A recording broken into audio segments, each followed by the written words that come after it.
Kitab Ulangan ditulis oleh Musa dalam bahasa Ibrani kuno, ditujukan kepada setiap orang. Konteksnya kepada generasi kedua orang-orang Israel yang dibesarkan di padang gurun dan dilahirkan di padang gurun. Di sini dikatakan Ulangan 11 ayat 1 ya. Haruslah engkau mengasihi Tuhan Allahmu dan melakukan dengan setia kewajibanmu terhadap Dia, dengan senantiasa berpegang pada segala ketetapannya, peraturannya dan perintahnya. Ya, benar. Memang ini bukan berlaku hanya orang Israel saja. Bukan berlaku hanya untuk orang Israel saja, tapi berlaku untuk setiap orang yang hidupnya mengalami keselamatan dari Allah. Maka dikatakan, kerjakanlah keselamatanmu, berarti kita sepenuhnya berjuang untuk taat. Memang tidak ada yang sempurna, nobody's perfect.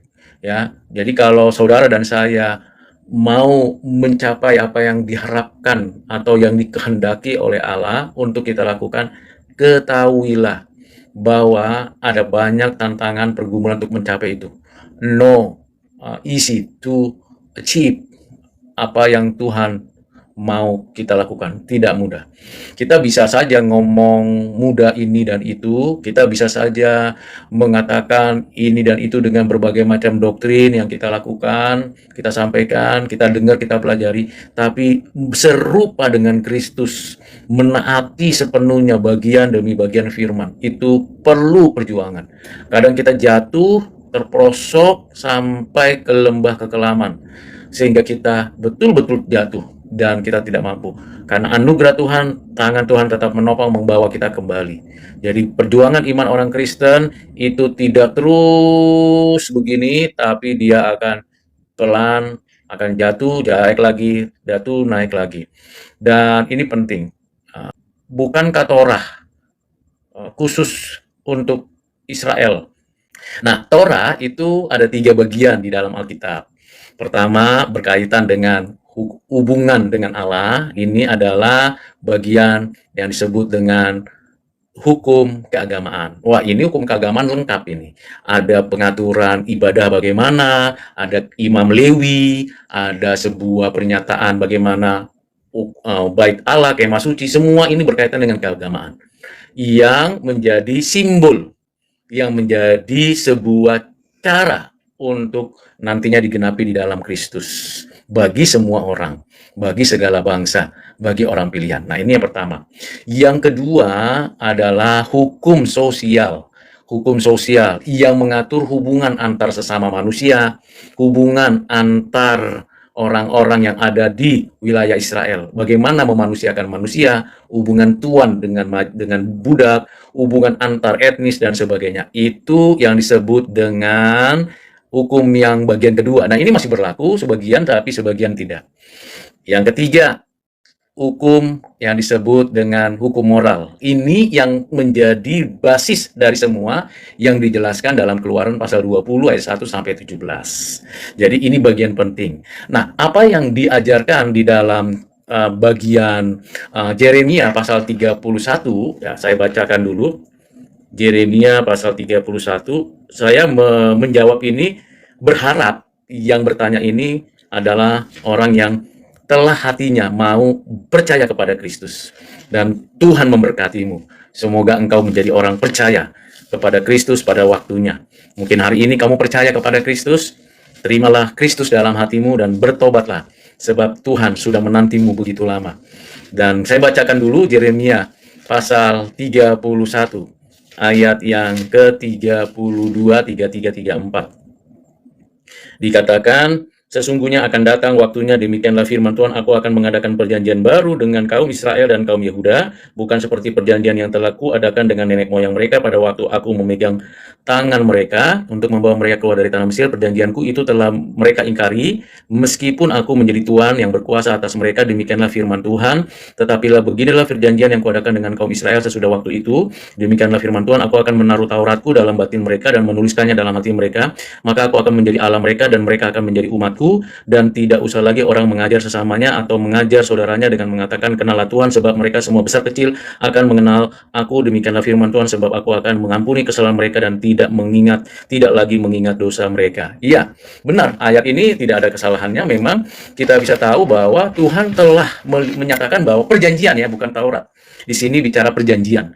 Perjanjian dengan covenant. Jadi covenant itu merujuk kepada Allah menyatakan kehendaknya untuk manusia menerima apa yang dijanjikan.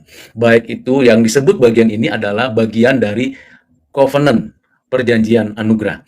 Dari mulai kapan? Dari mulai Kejadian pasal yang ketiga, pasal yang ke-6, kemudian pasal ke-12, 15, 17, sampai dengan kitab Keluaran, kemudian juga yang disebut dengan covenant, kemudian di dalam perjanjian dengan Daud, dan puncaknya kepada Kristus. Covenant, ini bicara covenant, beda dengan Taurat tadi, ya, beda dengan Taurat. Taurat itu salah satu bagian dari covenant. Ya, kalau taat, diberkati, dan umat Tuhan diselamatkan. Tetapi nanti Taurat itu di dalam Kristus. Nah, kalau kita kembali kepada apa yang ditanya, bagaimana dengan Efesus? Ya, Rasul Paulus sebagai seorang rasul yang tahu tentang Taurat, ya, tentang Taurat harus memahami antara PL dengan PB itu ada masa kurang lebih 400 tahun, ya. 400 tahun. Nah, di masa itu ada orang-orang Israel yang menafsir Taurat yang tiga bagian itu menjadi kitab tersendiri. Nah, kitab tersendiri ini yang Talmud, ya, atau mungkin kitab-kitab orang Judaisme, ini yang menjadi dasar keagamaan untuk menjadi Taurat bagi mereka. Taurat itu artinya hukum, ya. Torah itu hukum artinya, menjadi hukum bagi mereka. Padahal mereka lupa basisnya. Sehingga Paulus mengatakan kaum yang hanya berhenti di Taurat, di dalam pengertian itu, mereka harus mengatakan tidak demikian. Jadi ada hukum-hukum pengaturan, tidak boleh ini, jangan boleh ini, 315 dan 315. Jadi ini yang dikatakan di dalam Efesus pasal 2, ya. Saya bacakan surat Paulus kepada jemaat di Efesus. Surat Paulus kepada jemaat di Efesus, mari kita lihat. Efesus pasal 2 ayat 15, ya. Pasal 2 ayat 15. Sebab dengan matinya sebagai manusia, ia telah membatalkan hukum Taurat dengan segala perintah dan ketentuannya untuk menciptakan keduanya. Ya, jadi matinya Kristus itu kan berarti tuntutan Taurat. Apa tuntutan Taurat? Yang tadi, yang di dalam bagian pertama itu, yaitu apa? Bahwa kalau ibadah kepada Tuhan, mesti bawa korban persembahan, mesti ada kematian domba, dan sebagainya. Nah, tuntutannya apa? Kalau dalam covenant atau istilah teologisnya, teologi covenant, maka kalau dalam covenant itu ada konsekuensi kalau tidak taat mengalami kematian. Dan memang begitu. Tetapi kenyataannya memang tadi sudah dikatakan di dalam Yeskiel, mereka tidak taat, maka banyak yang meninggal mengalami kematian, tidak taat kepada Tuhan. Dan Tuhan mengendaki semua yang ditentukan Tuhan, ingat bicara tentang keselamatan, itu beroleh keselamatan di dalam konteks hidupnya. Yang ditetapkan selamat beroleh keselamatan di dalam konteks hidupnya dan hidup selanjutnya. Nah, kenyataannya apa? Ada orang-orang yang memaksakan bahwa kan Kristus sudah mati, menebus hukum agama Taurat yang kedua itu, ya, yang pertama itu, ya. Nah, kalau begitu sudah selesai, sudah selesai. Nah, seperti itu penjelasannya. Jadi membaca sebuah teks, saya akan jelaskan berrelasi dengan itu. Nah, kalau orang yang bertanya ini bertobat, ya, terima Tuhan Yesus, itu berarti anugerah Tuhan turun atasnya. Tetapi kalau masih mengeraskan hati, ya, semoga itu bisa dimengerti. Taurat udah dimasukkan ke setiap batin Bani Israel. Tidak begitu maksudnya. Itu maksudnya Torah itu tetap ada. Torah itu tadi saya sudah katakan, di batin maksudnya itu apa? Diajarkan, dijelaskan. Oleh siapa ditaruh dalam batin? Oleh Roh Kudus. Jadi ini hal yang penting untuk memberikan pengertian. Lalu perjanjian lama memberikan Israel dari Mesir, perjanjian barunya hukum Torah ke setiap Bani Israel. Salah. Tadi saya sudah katakan bahwa perjanjian tidak ada. Memang kita bisa membagi covenant. Itu testamentum, New Testamentum, and Old Testamentum. Tetapi ini satu kesatuan. Tidak bisa dipisah. Tidak bisa dipisah. Begitu dipisah, itu unbeliever pasti yang memisahkan. Kalau memisah-misah itu unbeliever. Di dalam orang Israel ada orang percaya. Di gereja ada orang percaya. Di mana-mana pun ada orang percaya. Itu namanya satu kesatuan tubuh Kristus. Jadi kalau kita bicara tentang Torah di perjanjian lama, orang Kristen juga taat Torah. Taat Torah. Harus taat Torah. Tapi taat Torah ada yang sudah sempurna dilakukan oleh Tuhan, yaitu hukum Torah yang bagian pertama, yaitu persembahan ibadah di dalam Kristus, karena di dalam kesatuan dengan Kristus. Sehingga tidak perlu lagi orang percaya itu membawa persembahan, korban persembahan ke mana? Ke bait Allah, ke gereja, tidak perlu. Karena sudah di dalam Kristus, di dalam kesatuan dengan Kristus. Pengorbanan Kristus itu lebih dari cukup, sempurna untuk menyempurnakan semua korban persembahan yang sudah ada di dalam perjanjian lama. Nah, ini yang perlu dipahami. Jadi mesti bisa lihat keduanya seperti itu, ya. Nah, saya bacakan Efesus pasal 2 ayat 15. Sebab dengan matinya sebagai manusia, ia telah membatalkan hukum Taurat dengan segala perintah dan ketentuannya. Membatalkan yang mana? Ketentuan hukum agama itu, bahwa orang-orang yang ada di sana harusnya kalau minta pengampunan, ucapan syukur, itu melalui satu korban persembahan. Jadi ada kambing, ada domba, ada tekukur, apalagi ya, ada binatang-binatang yang dipersembahkan kepada Allah. Kemudian darahnya dipercikan, kemudian lemaknya dibakar, kemudian dagingnya dimakan, dan dibakar habis selesai. Itu tiap hari, tiap hari. Jadi kalau saya berdosa bohong, saya menurut hukum itu mesti begini. Kalau saya melakukan pencurian, maka menurut hukum ini saya harus bawa kambing ini. Nah, itu tiap hari, every day, tiap saya berbuat dosa seperti itu. Nah, di dalam Kristus, segala dosa kita itu telah diampuni. Selesai satu kali. Satu kali pengorbanan Kristus itu selesai. Tidak perlu lagi pengorbanan lain. Cukup satu ini. Dan satu ini mencakup semua. Jadi pengorbanan Yesus itu mencakup semua, untuk semua, dan berlaku semua. Jadi kalau saya besok misalnya, atau hari ini saya berdosa, maka pengampunan Yesus lebih dari cukup untuk semua permohonan dosa saya. Jadi saya nggak perlu matikan Yesus berulang-ulang gitu sebagai pengampun dosa. Tidak. Satu kali Yesus mati di atas kayu salib, maka itu berlaku untuk semua, berlaku bagi semua, berlaku oleh semua yang mengalami keberdosaan. Itu maksudnya. Nah, ini yang menjadi hal yang perlu mungkin dipahami. Jadi Rasul Paulus ingin memberi penekanan dan penegasan seperti itu, ya, supaya bisa paham betul. Di dalam kitab Injil Matius, ditulis oleh Matius, ya.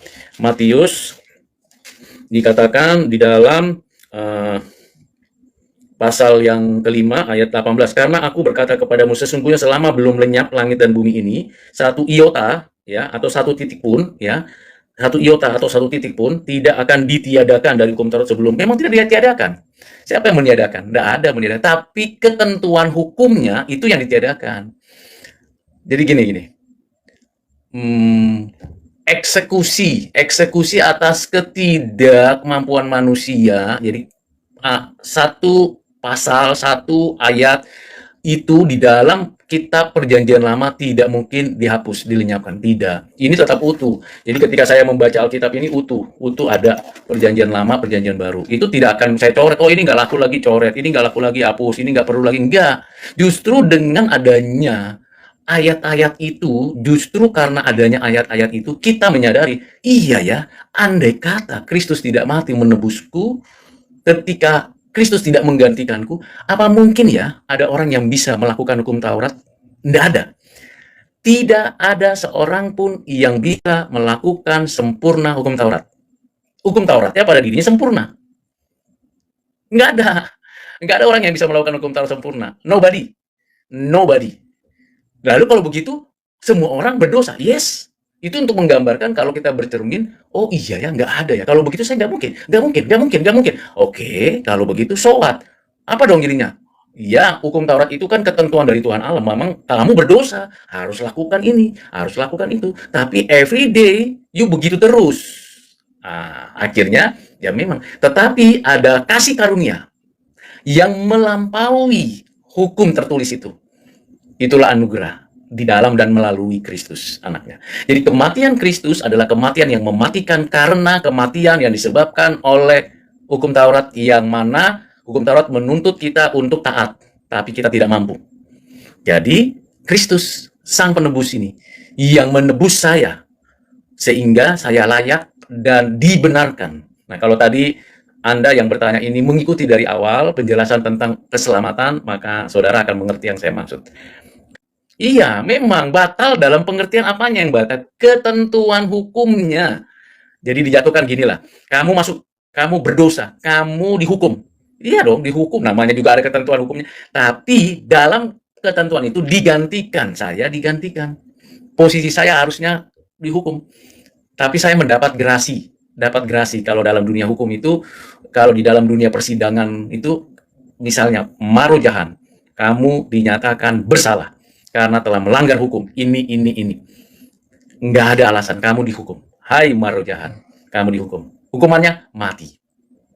Nggak ada lagi alasan lain. Oke. Lalu kalau udah mati bagaimana? Ya udah hopeless. Karena kamu melanggar, kamu sudah berbuat nggak bisa. Memang begitu kenyataannya. Tetapi ada satu anugerah yang diberikan kepadamu di dalam dan melalui Kristus. Semua ketentuan hukum di perjanjian lama itu telah diselesaikan di dalam dan melalui Kristus, melalui kematiannya. Dan inilah yang menjadi berita Injil, berita kabar baik. Kalau begitu apa gunanya hukum Taurat? Gunanya hukum Taurat adalah untuk menunjukkan every human being, tiap orang tidak akan pernah menyelamatkan dirinya dengan perbuatan baiknya. Karena nggak ada orang yang mungkin bisa menyelamatkan dirinya dengan berbuat baik.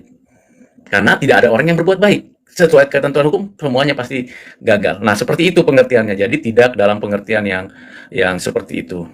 Ya, jadi harus benar-benar dipahami dengan baik penjelasan-penjelasan tadi.